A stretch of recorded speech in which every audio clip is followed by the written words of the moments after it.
당장 그 애 데리고 여기서 나가세요. 불결하게 어디서 감히 식당 분위기를 망치는 겁니까?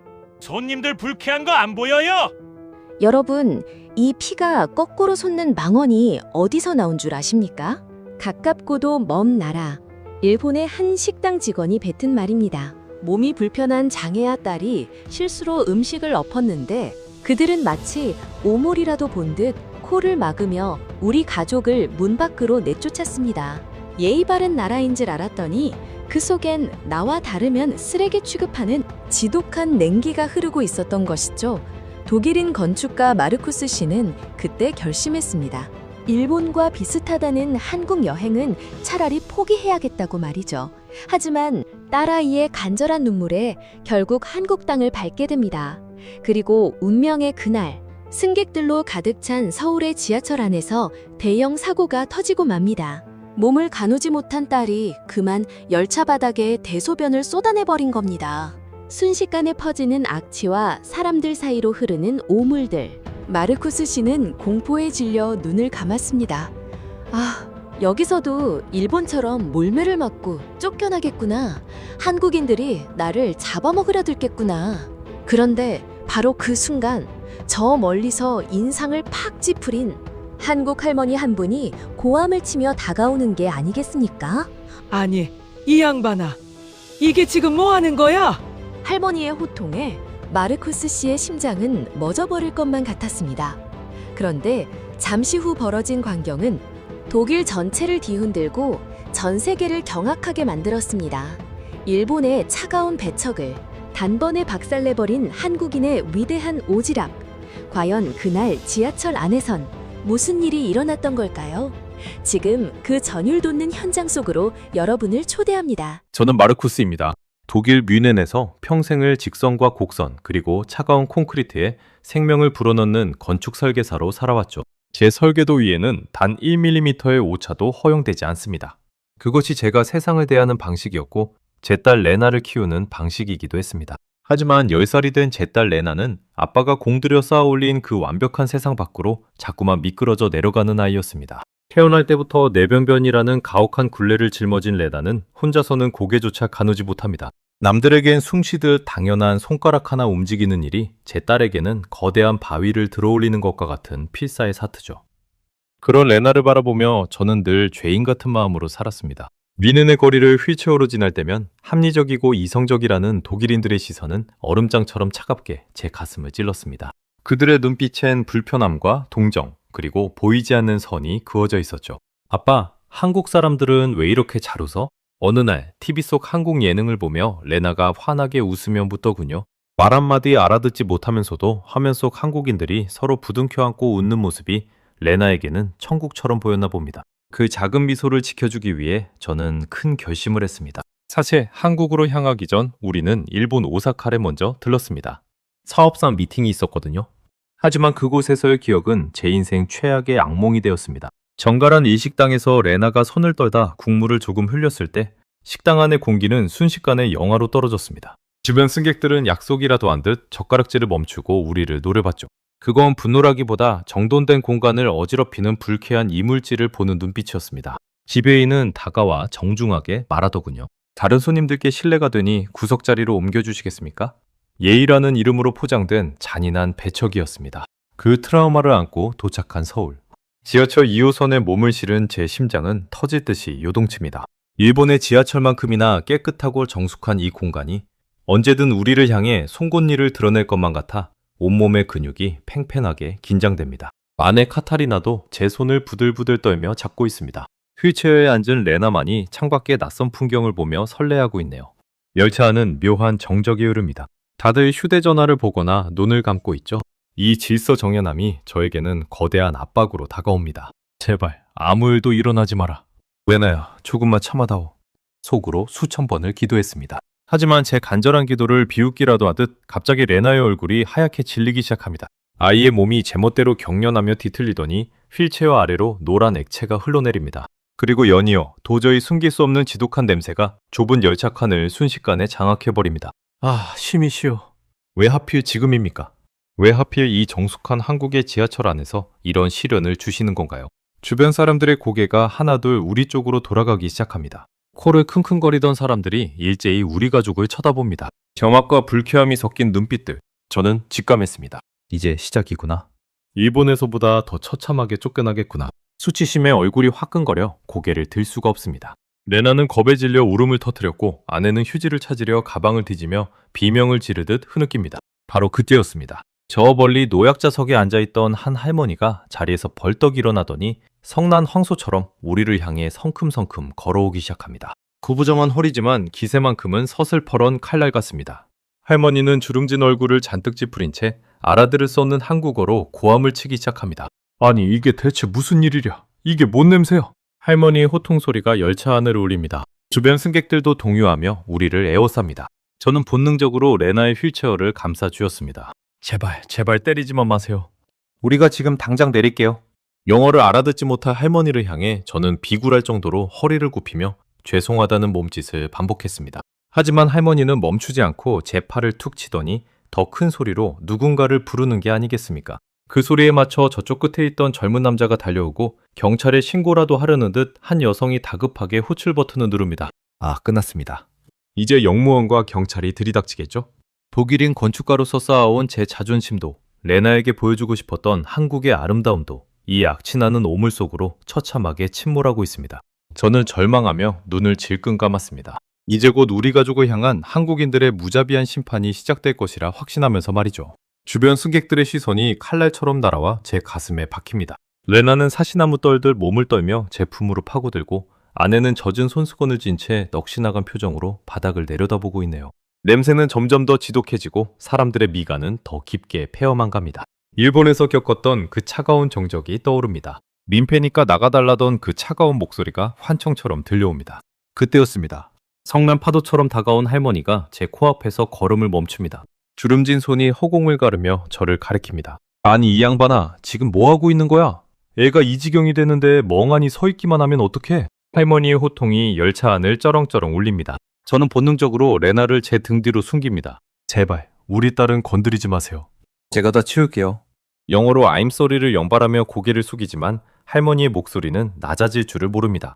그런데 이상합니다. 할머니의 눈동자가 향하는 곳은 오물이 묻은 바닥이 아니라 공포에 질려 눈물을 쏟고 있는 제 딸 레나의 얼굴입니다. 젊은 사람이 눈치가 없어. 애가 무서워서 자지러지는데 아비라는 사람이 달래줘야지. 뭐하고 서 있어? 이리 내놔. 할머니가 제 품에서 레나를 낚아채듯 끌어당깁니다. 저는 너무 놀라 비명을 지를 뻔했습니다. 하지만 할머니는 레나를 안아올리는 게 아닙니다. 자신의 가방에서 두툼한 가디건을 꺼내더니 오물이 묻은 레나의 다리를 정성스럽게 감싸는 겁니다. 세상에, 애가 얼마나 놀랐을까? 괜찮다, 아가야. 아무 일도 아니야. 다들 이렇게 크는 거란다. 할머니의 거친 목소리가 갑자기 솜사탕처럼 부드러워집니다. 제가 멍하니 서 있는 사이 주변에서도 믿을 수 없는 일들이 일어나기 시작합니다. 호출 버튼을 누르며 다급하게 통화하던 여대생이 저를 향해 소리칩니다. 아저씨, 다음 역에 영무원님이랑 청소하시는 분들 대기하고 계신데요. 걱정하지 마세요. 금방 도와주실 거예요. 신고를 하는 줄 알았던 그 손길은 우리를 쫓아내기 위한 게 아니라 우리를 구하기 위한 비상 호출이었던 겁니다. 제 옆에 앉아있던 회사원 차림의 남성은 자신의 가방에서 물티슈 한 통을 통째로 꺼내더니 아무 망설임 없이 바닥에 무릎을 꿇습니다. 아이고, 제가 좀 도와드릴게요. 사모님, 휴지 더 필요하시면 여기 있습니다. 아내가 들고 있던 빈 가방에 새 물티슈를 쥐어주며 남자는 고급 정장 바지가 오물에 젖는 것조차 개의치 않고 바닥을 닦기 시작합니다. 저는 눈을 의심했습니다. 일본에서는 상상도 할 수 없었던 광경입니다. 다른 사람에게 피해를 주는 존재는 즉시 제거되어야 할 이물질 취급을 받던 곳과는 전혀 다른 세상입니다. 사람들은 코를 막는 대신 저마다 가방을 뒤져 손소독제를 꺼내고 향수를 뿌려줍니다. 냄새가 나면 짜증을 낼 법도 한데 오히려 애가 아프가 봐요. 어떡해. 부모님이 속상하시겠다. 라며 안쓰러운 눈길을 보냅니다. 제 42년 인생에서 단 한 번도 느껴보지 못한 따뜻한 압박감이 저를 짓누릅니다. 그건 비난의 무게가 아니라 한 가족의 불행을 기꺼이 나누어 들겠다는 한국인들의 거대한 오지랖이었습니다. 레나를 안쓰럽게 쳐다보던 할머니가 제 팔을 꽉 잡으며 말합니다. 걱정 마, 멈. 한국 사람들은 이런 거 다 이해해. 우리도 다 자식 키우는 사람들이잖아. 할머니의 그 투박한 아범이라는 한마디에 참아왔던 제 심장의 댐이 무너져 내립니다. 독일에서도 일본에서도 느껴보지 못한 이상한 감정이 목구멍 끝까지 차오릅니다. 바로 그때 지하철이 속도를 줄이며 신촌역 플랫폼으로 들어섭니다. 열차문이 열리기도 전에 노란 조끼를 입은 영무원 2명과 대걸레를 든 아주머니 한 분이 문 앞에 대기하고 있는 모습이 보입니다. 저는 다시 긴장합니다. 이제 정말 우리를 끌어내겠구나. 하지만 제 예상은 보기 좋게 빗나가고 맙니다. 문이 열리자마자 영무원들이 가장 먼저 한 일은 저와 레나의 상태를 살피는 것이었습니다. 휠체어 이쪽입니다. 조심히 밀어주세요. 영무원들이 길을 터주자 아까 그 할머니와 중년 남성이 마치 레나의 친척이라도 되는 것처럼 앞장서서 길을 안내합니다. 쾌적하게 정돈된 영무실 옆 작은 방으로 안내된 우리 가족. 그곳은 아이들의 기저귀를 갈고 쉴 수 있는 수유실이었습니다. 영무원 한 명이 땀을 뻘뻘 흘리며 쇼핑백 하나를 들고 뛰어들어옵니다. 그 안에는 인근 상가에서 급하게 사온 듯한 깨끗한 면바지와 속옷이 들어있었습니다. 아이 사이즈가 맞을지 모르겠네요. 일단 이거라도 입히세요. 따뜻한 물도 준비해뒀습니다. 저는 그 자리에 주저앉아 버렸습니다. 완벽하게 설계된 건축물보다 더 단단하고 견고한 한국인들의 마음 시스템 앞에 제 냉소적인 이성은 완전히 무장해제되었습니다. 일본에서의 기억이 지독한 추위였다면 이곳은 마치 온몸을 녹여주는 따뜻한 온돌방 같습니다. 카타리나는 레나를 씻기며 연신 눈물을 훔칩니다. 저 역시 떨리는 손으로 지갑을 꺼냈습니다. 이 고마움을 어떻게든 표현해야 했습니다. 20만 원이 넘는 현금을 꺼내 영무원과 할머니에게 내밀었습니다. 제발 이거라도 받아주세요. 옷값이고 수고비입니다. 하지만 그들의 반응에 저는 다시 한번 충격을 받고 맙니다. 제 눈을 의심하게 만드는 광경이 눈앞에서 펼쳐집니다.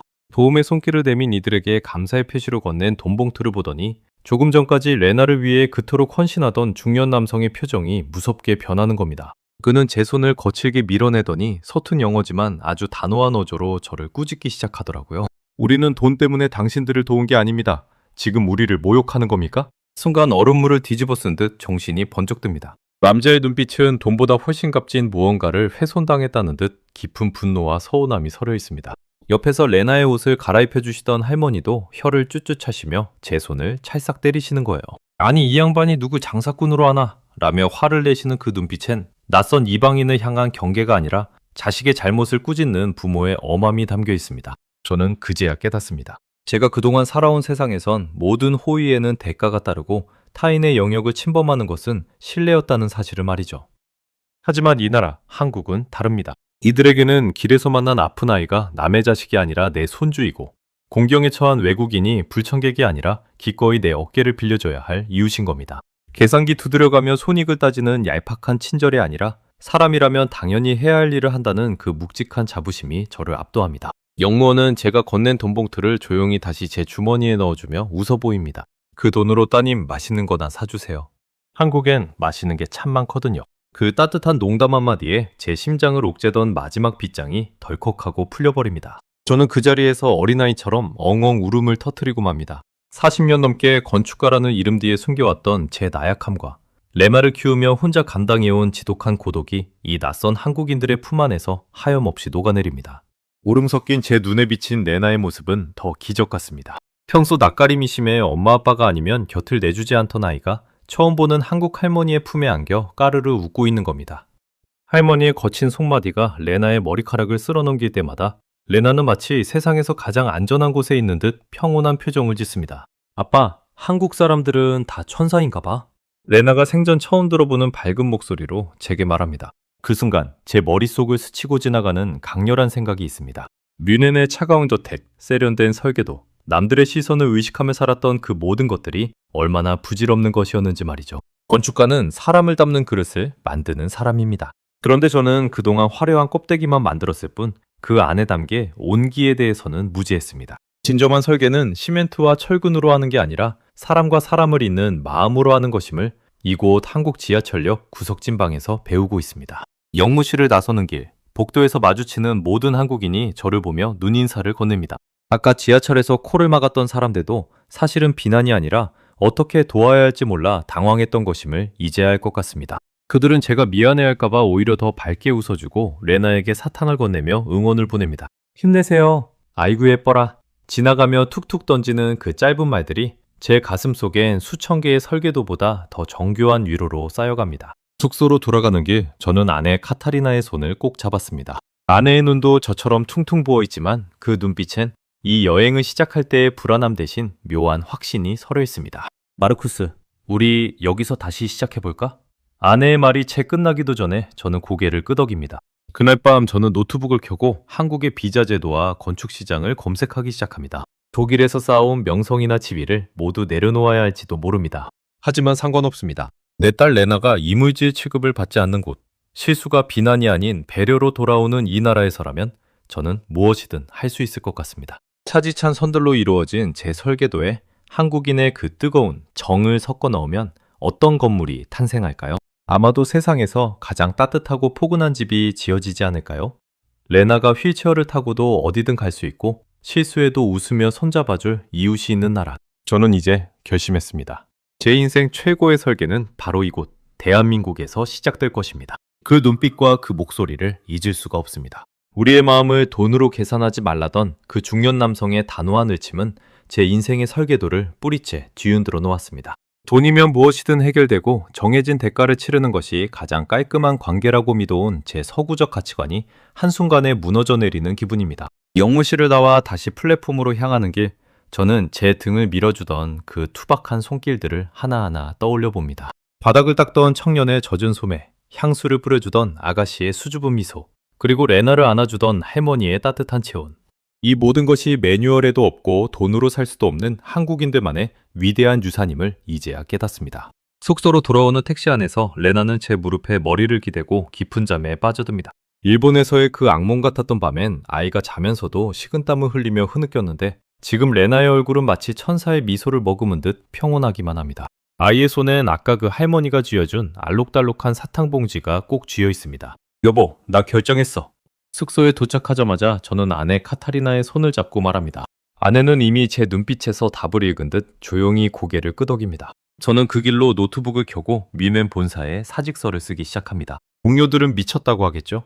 독일 최고의 설계사가 이름도 생소한 동양의 나라로 떠난다고 하면 다들 제정신이 아니라고 손가락질할지도 모릅니다.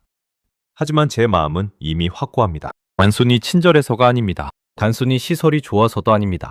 내 딸 레나가 장애를 가진 이물질이 아니라 함께 보살펴야 할 소중한 아이로 존중받는 이 땅에서 저는 남은 생을 바치기로 한 겁니다. 약자를 대하는 태도가 곧 그 나라의 국격이라면 대한민국은 저에게 세계 최고의 강대국이자 가장 고귀한 나라입니다.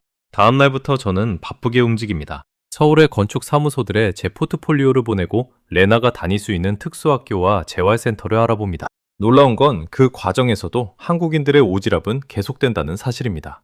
부동산 중개인은 휠체어가 드나들기 편한 집을 찾기 위해 온 동네를 자기 일처럼 뛰어다녀주고 동네 식당 아주머니들은 레나를 볼 때마다 아이고 예쁜 강아지 왔네 라며 맛있는 반찬을 덤으로 얹어줍니다. 독일에서 저는 늘 레나의 휠체어를 미며 남들의 시선을 피하기 바빴습니다. 죄 지은 사람처럼 고개를 숙이고 혹여나 남에게 방해가 될까봐 전전긍긍하며 살았죠. 하지만 이곳 한국에서는 제가 고개를 숙이면 누군가 다가와 제 어깨를 툭 치며 힘내요 아빠 라고 말을 건넵니다. 그 무심한 듯 따뜻한 위로 한마디가 수십 년간 제 가슴에 쌓였던 열등감과 상처를 씻어내줍니다. 이제 저는 매일 아침 광화문 광장을 지나며 출근을 합니다. 서울의 역동적인 풍경 속에 섞여 살아가며 저는 인간을 위한 진정한 건축이 무엇인지 매 순간 배웁니다. 제 설계도에는 이제 차가운 치수만 있는 게 아닙니다. 이웃과 담장을 허물고 약자가 소외되지 않으며 누구나 실수해도 괜찮다고 다독여주는 한국의 정이 녹아들어 있습니다.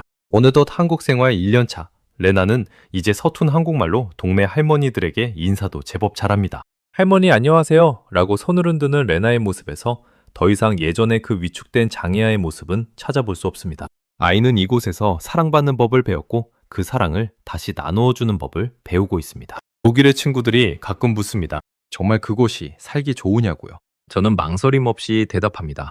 여기는 기적이 일상인 나라야 라고 말이죠. 지하철 바닥에 오물을 쏟아도 비난 대신 걸레를 들고 달려오는 사람들이 사는 곳. 내 아이의 아픔을 자기 아픔처럼 아파해주는 어른들이 계시는 곳.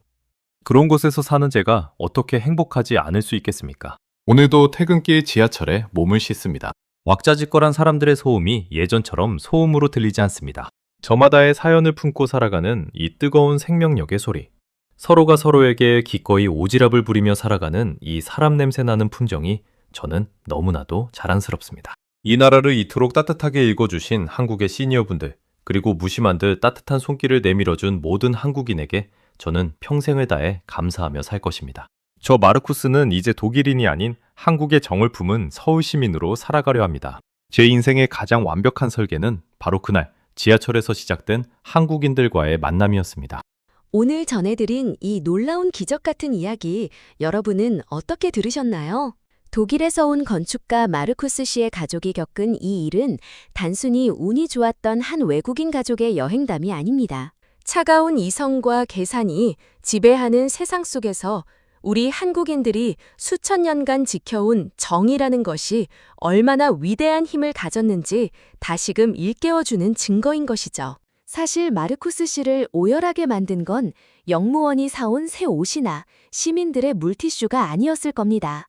남의 자식도 내 자식처럼, 남의 아픔도 내 아픔처럼 여기며 기꺼이 손을 내미는 우리 어르신들의 그 따뜻한 오지랖, 그 순수한 선의에 마음이 녹아내린 것이겠죠. 생각해보면 우리 대한민국이 이토록 살기 좋은 나라가 된 것은 바로 지금 이 영상을 보고 계시는 우리 어르신들 덕분입니다. 전쟁의 폐허 위에서 피땀 흘려 경제를 일구시고 굶주림 속에서도 자식만큼은 반듯하게 키워내신 여러분의 헌신이 있었기에 가능했던 일입니다.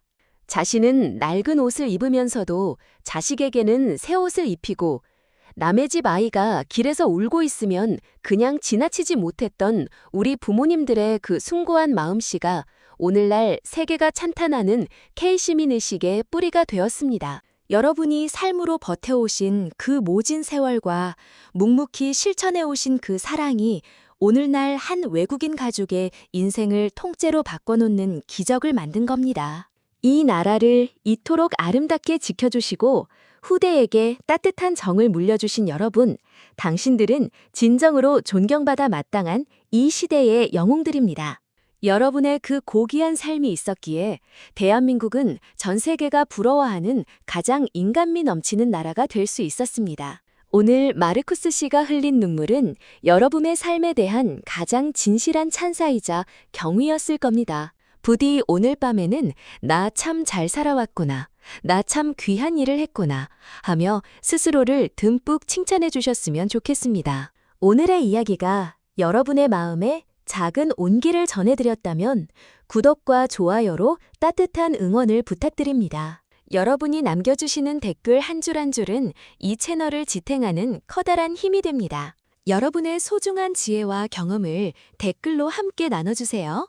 긴 시간 함께 해주셔서 진심으로 감사합니다. 날씨가 부쩍 쌀쌀해지는데 부디 감기 조심하시고 내일은 오늘보다 더 환하게 웃는 하루가 되시길 진심으로 기원합니다. 오늘도 정말 고생 많으셨습니다. 여러분은 우리의 자부심이자 이 나라의 가장 빛나는 보석입니다. 당신의 삶은 그 자체로 충분히 위대하고 존경받아 마땅합니다. 건강하십시오. 그리고 사랑합니다.